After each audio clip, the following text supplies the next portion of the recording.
Now recording.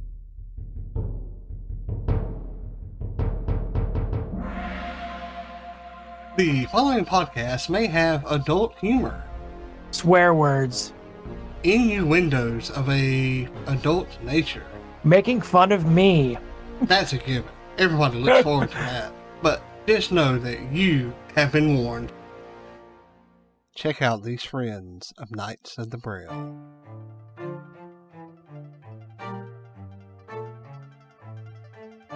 Hello, I'm Quinn. And I'm Alex. And we're a couple of characters. We discuss topics related to creating characters for role-playing games. We talk about fun characters we've created. And give advice about how to make your own quirky characters. Check us out every other week, wherever podcasts are found.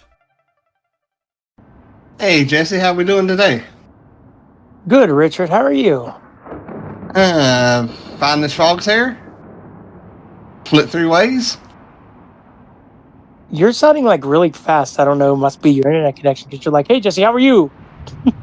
It's got to be your internet because it's not mine.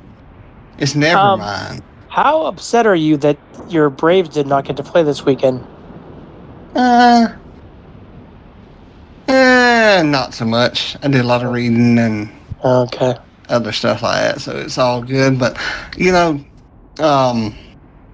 here with the Blind Knights, we're always looking for inspiration, like, you know, things like that. And we're going to get to that later in the podcast. So I want to go over the books right now. What book do you have to recommend for us? I don't have one this week. Oh my gosh. No, I'm just kidding. I do. I'm going to recommend a horror short story collection by a new author. It's called A Bouquet of Viscera by Bridget Nelson. And I like this because, like, she does, like, a lot of different tropes and stuff with, like, horror that you've seen before, but she always twists them, whether it be their ending or, like, the plot overall, that everything feels different, everything, you don't know what you're in for. And I really enjoyed every story in this book. And who did you say wrote it again? Bridget Nelson. Bridget Nelson. Or if you want to be, like, all proper, Bridget Nelson. No, I don't know. I'm just kidding. But it's a really good book. I mean, I think there's like 14 stories, and very rarely I don't know if you read a lot of short story collections, but very rarely do you come across a collection where there aren't like a couple weak ones, but there weren't any weak ones in this one. I'll read them every once in a while, but mostly by authors that I know and trust. I had this recommended by someone that I have read before. Like, I'm subscribed to their newsletter, so I'm like, oh, I could probably read this. But it's like her first collection, and she almost sounds very... You wouldn't know, like, she's a debut author. She seems very polished. Right. How many newsletters are you subscribed to, sir? Probably a lot, but I don't read them all. I usually subscribe to things to get, like, the free Kindle book that they're giving away. Yeah. And then the book's shitty, and I'm too lazy to unsubscribe from the newsletter. Gotcha. But I read Brian Keene's, I read Ronald Kelly's, and 2 other ones maybe. But other than that, I'm just like, I just want to see if your book's any good. No, it sucks. Okay. Gotcha. Did you get all those, like, Facebook, or at least I do, those Facebook ads now? Join my mailing list and you'll get a free copy of my first book in the series. Like, all right. Or the second book in the series, which means you have to go and buy the first. I saw one of those today. I'm like, why it pissed me off again. I hate that. It's so stupid. It's so funny, though, to see y'all get all upset. Well, here's the thing. The only way I can see doing it, if, like, I guess maybe it's one of those ones where, like, you can jump in. You might not get everything, but I would have to think you'd have to be able to still enjoy it, or they wouldn't give it away at all. True. But I'm like, fuck you. Mine is actually, it's a collection on Audible. I'm not sure why I picked this one, like why I bought it. It sounds like you when I read the synopsis. I'm like, oh, that's Richard. Yeah, and probably was, but it's been so long since I actually bought it that I can't remember actually why. But it is an apocalypse type of book, but it's Christian based. So that's probably why I was bought it, wondering that. I didn't know that for sure, but I was wondering if it was. In fact, like the summary will tell you there's no bad language in it. There's no embarrassing sex scenes, and if you're offended by Bible type stuff, and that's just me putting that part in there, then you don't want to read this book. This book ain't for you. But man, I have been into this since like the first sentence. Is it like those religious movies where they're sometimes cheesy, or is it like really well done? I think it's really well done. There's some parts in it that are overboard. Okay. Yeah. There's some spots that are a little overboard that you could probably have cut it out. The entire collection was like around, I think, 20 hours maybe. I don't know. He's got a bunch of other ones. I've looked at them and I can't remember the actual length, but it's like 3 books in this collection, and it's The Days of Noah by Mark. Is that the full series, or is there more? From what I gather, that's it. I haven't finished the last book in this collection, so I don't know for sure. But it's like where you had the fall of the United States, and everybody starts getting persecuted, and you realize that this all started a long time ago with like the Rockefellers and Rothschilds and Skull and Bones and the Illuminati and stuff like that. It's really, really good though. If you like apocalypse stuff, and I like it. It's hitting really close to home as well, because I can actually see a lot of this going on. Well, not too far away from today's society. Maybe. Yeah. Was it only 1 credit too? Oh yes. Okay. I'm a value shopper. Are there any books for? There used to always be. Are there any books for like 2 or more credits now? I never see it. I haven't. Because I was surprised I got that whole Narnia collection for 1 credit. I think they're all just 1 credit now. Yeah, I haven't come across any that are 2. 3 and. See, that's ridiculous. I'm like, That was back in the day, though. Back in the day. Like way back. Like 2006. Oh, when I became an Audible member. Oh, jeez. But I said that yesterday. I forget what I was talking about to my mom, and I'm like, as Richard would say, oh, jeez. Yes. But let's move on to our word of the day. Kind of like we're back on Sesame Street, The word of the day. I'll talk about that on our other podcast. Yes. Shameless plug, the Unseen critic, since Jesse did it. But the word for the day, and the letter is S. The word is setting. Not like you're actually sitting, but setting. Right. That obviously is the where you are, like the world you're in, or even could be the type of day it is, or the landmass you're exploring. Basically, where you are. Right, your world, your Yay! your area around you. And while we didn't talk about doing this movie did it for me. We all take inspiration from all kinds of areas. You know, being blind, we use audio description in movies when they're there, and our imagination when they're not. And you said this. I use it obviously too, except for if it's like a movie I've seen a million times. Right. Like it kind of gets in the way. Do you feel that way? I do if I've watched it a lot. Yeah. Like Dumb and Dumber, for instance, I wouldn't need audio description for that. Right. But we recently watched a movie, both of us did, called Hell Comes to Frogtown. Yes. Yes. And we briefly discussed this, but I think that this is the perfect setting for an entire world myself. Yeah. But I could see it being a one shot.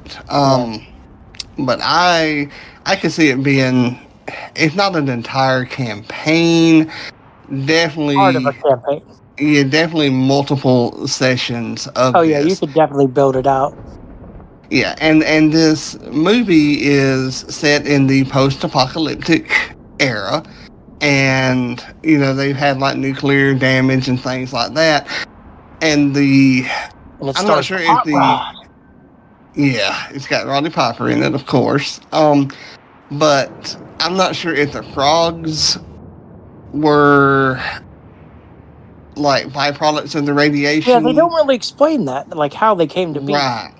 Or if humans and frogs were side by side when this happened, and or human and frogs were mating. Right. It doesn't say where it actually comes from, but those creatures, and there's different they all have different personalities. So you could use. You didn't watch this with anybody cited, did you? No. Because I wonder how cheesy the frogs look. I don't know, but this is going off of something else, so so I'm not. It doesn't really matter how they look in the movie, right? I was just wondering. Yeah, in this regard, you can take several of the amphibious creatures, turn them into frogs, and give each one of them something different, which got me to looking, and we have several that we're going to go over here today. But the setting, I mean, it's a vast open area with very little life. What life there is a lot different than what and if you can, Jesse, give us a description of what you think the land or the land area would look like, the world. I think the world would be desolate. I don't think there'd be much plant life. It would kind of be like a desert area. Or, seeing as the main creatures are frogs, maybe like just a marshy land all over the continent. Yeah, that's about it. Check this out. And I gave myself as much preparation as I gave you there. The sky is not exactly a deep blue, but kind of like a mix of red and blue. A very eerie and dark color. You almost think it can be very quiet too. Yes. Quiet as in very little noise, but there is lots of wind because there's nothing there to block the wind anymore. So, you have gale force winds, which can be their own different encounter that you wanted to run. Blowing sand and grit and, dead plant material and stuff like that all over. No, but I mean, you have no choice. There's some very few buildings stand and they don't look safe enough to even go near. Abandoned cars, abandoned, trucks and vehicles, all over the place. And, to throw something in there to make it even a bit more realistic, you could say that you have decaying skeletons that are nothing but skin and bones lying all over the place. Right. There's lots of scary stuff out there, but I really don't think, Jason, there's much scarier than a skeleton just sitting there. No. It's just like, something killed that. It's basic, but it's like, oh. Yeah. Something killed it, is it? Right. Something bigger than it or smarter than it. Yep. And, to throw a little added little oomph in there, think about seeing a rat or a mouse, I'd say a rat, crawling out of the eye socket of that skull. Yep. I mean, and I'm not saying that I got that exact impression from watching this movie, but I did get the abandoned world, the abandoned city kind of aspect, and like I said, I didn't watch it with anybody who could see, but this one I think could have used a little audio description, not much, but I would love to have known what the world actually looked like. But see, from that movie, we just set up a whole, at least 2 or 3 sessions. Yeah. You know, in any campaign, like whether it's D&D or whether it's, you know, Elemental. I mean, Yep. or any other setting that you wanted to use. You can even use that with Star Wars 5e. You know, and have a planet of that. So there's so much that you can do just with that little bit of inspiration of a movie that costs 99 cents to rent on iTunes. And we lost somebody. It sounded like someone came in. Nobody should be able to come in. Well, the noise it played was like... Yeah. So I'm not sure if we're still recording. Huh. But anyway, we'll just keep going like we are. Yeah. But yeah, 99 cents, and look what it did. I mean, it can do so much there. But yeah, let's go over some of these creatures and. You know what's cool? Podcasts. You know what's not cool? No podcasts. Check out all the podcasts over here at blindknowledge.com. This podcast you're listening to right now is a featured Blind Knowledge podcast. And as we close that out to see if it was still recording, and of course it was, and this one's going to be a little, maybe it won't be too choppy, but if it is, I do apologize. But anyway, that's our review of how to take a movie and turn it into a setting, which I think is really cool. I mean, you couldn't do it with everything. No, but you could do it with a good bit. Oh, yeah. You can take a Hallmark Christmas movie and turn it into a horror campaign, because those are absolutely horrible, but it is what it is. The views and opinions expressed by Richard are not the views and opinions of the rest of the Knights of the Braille family. Yes, they are. I'm part of that family, sir. Oh, yeah, but see, you don't count.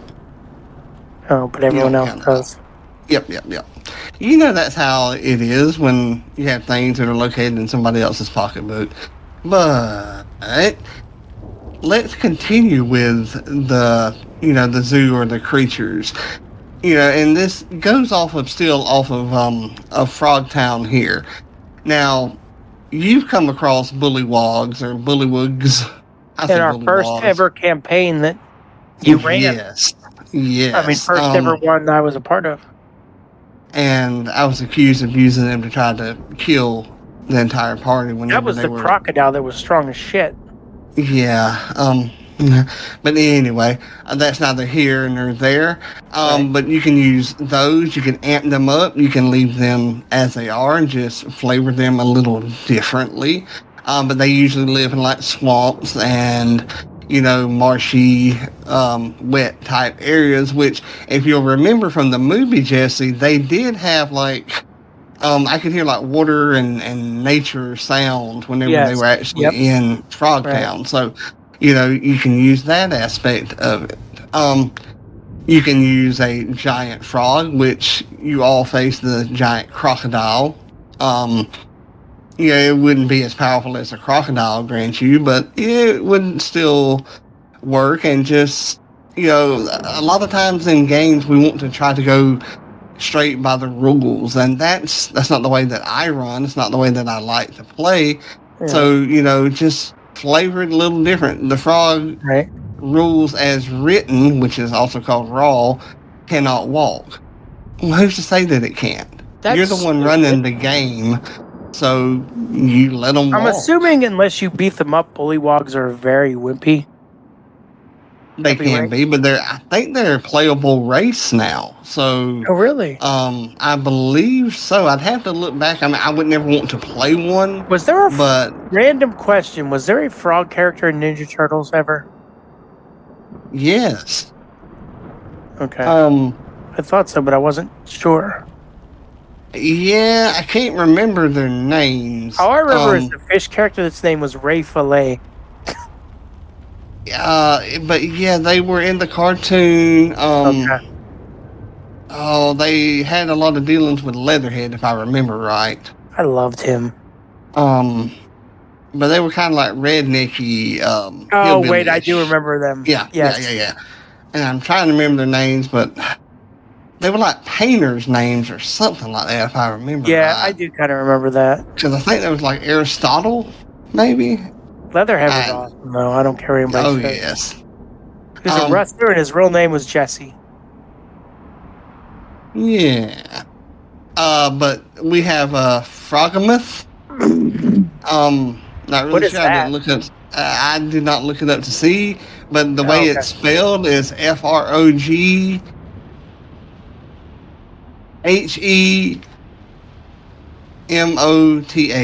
Like frog, he moth. So, I'm thinking like a giant frog, maybe? Well, I'm thinking like a frog. Like instead of behemoth? Frog. Yes. But see, I'm also looking at it as it has moth in the name, MOTH. Oh, that would be weird, yeah. Moths fly and they head towards light. So maybe this frog has wings. And see, people, when we're doing this, it's, we don't know what it is, so we're going by the name and making our own. Right. That's what we call homebrew. Right? Right. Yeah. But there's a Hezru. I'm going by how the screen reader says it here. They're frog-like in appearance, but they're a demon-possessed frog, basically, with poisonous stench, like really bad gas. They have an AC of 16, and their HP is 136. Damn, they're beefy. Yes, and they cannot be poisoned. They are a challenge rating of 8. Now, we also have, we had the Slotty here, which is really where the bulk of this is going to come from. But you can take the creature we just described, let them use a weapon. Let them just be strong. You can do whatever you want. Like, yes. They say your imagination's the limit, but it really is. Yes. I mean, so you can take one basic, like, cookie cutter cutout and adapt it to what you need. You don't even have to change the CR or the HP there. Just, modify what you need to for your group. But the Slotty is toad-like, and they have 4 different subtypes. So it's a battle toad then? In a way, yeah, in a way, and you can make them be that if you wanted to. The red Slotty can plant eggs in a victim like a xenomorph does from the Alien movies. Yeah. And according to what I have researched, the red ones are the weakest ones. Oh. Oh, yeah. They have an HP of 95 and an armor class of 14. So, really not all that powerful when you think about it. It's just what they can do that makes them seem that way. Now, you have a blue one, which is more along the lines of what I would say a battle toad, because they're beefy, they're muscled up, they're like they're on steroids. They're the macho man of the Slotties. Oh, yeah. But the description that I come across said they have bone-like protrusions on their hands that make them like Wolverine. That's kind of awesome. They can also implant a victim and turn them into a Slotty. Their health is 115 and their armor class is 15. So a little more beefy. Stronger. Yep. Yeah, and a little more defensive. Now, here's coming into some cool ones. We have the green one, which can cast spells. They're also shapeshifters with an HP of 127 and an armor class of 16. Now, we have just gone over just 3 of the Slotties, and yet 3 different types. also just like 3 different types in the, Hell Come from Frogtown. Right. So, I mean, this is all just working together here. And then we have the gray slod, or slotty, which is also known as the death slod. They're mostly used as messengers in the material plane. They can also cast spell. Their HP is 127, and their armor class is 18. That one is a little beefed up and a lot harder to hit as well. And really cool feature of this one is that they can make themselves be like human shaped and can carry a long sword. So you can modify each of those. You can have them Very different interesting. colors. Yeah. You can do all kinds of stuff with these, slotties just to fit, that kind of world. I mean, it just goes to show you that you can take something that you watched and let it. Or you could take anything. Like you could make Super Mario out of D&D. Yeah. And people wait, can we don't screw it talk up for about your that, do we? entire life. No, we don't talk about that anymore. is that and fun. you are now banned from this podcast forever now. So, see you bye. But as always, everybody, this is, what we do as, blind gamers and game masters is we take something and turn it to what we think it looks like because, hey, we can't see the picture. And D&D Beyond and other places like that don't always give really good descriptions. And I feel sometimes like we as blind people... any at all. Mm-hmm. Yeah, I was going to say, I feel like we as blind people may actually describe something better because we have to create it in our mind to the way we can understand it. Exactly. But that is the podcast for us for this week. Be sure to check out the Knights of the Braille Discord. There is an event coming up that y'all may want to check out. It is in the events channel. You can find it, I believe, from the off-topic category. That's right. So y'all be sure to check it out. And remember to like, share, rate, review, and... subscribe. This episode is brought to you by the Knights of the Braille and is made possible through the support of viewers such as you. Please remember to like, share and subscribe to get all of the latest information and episodes. Thank you.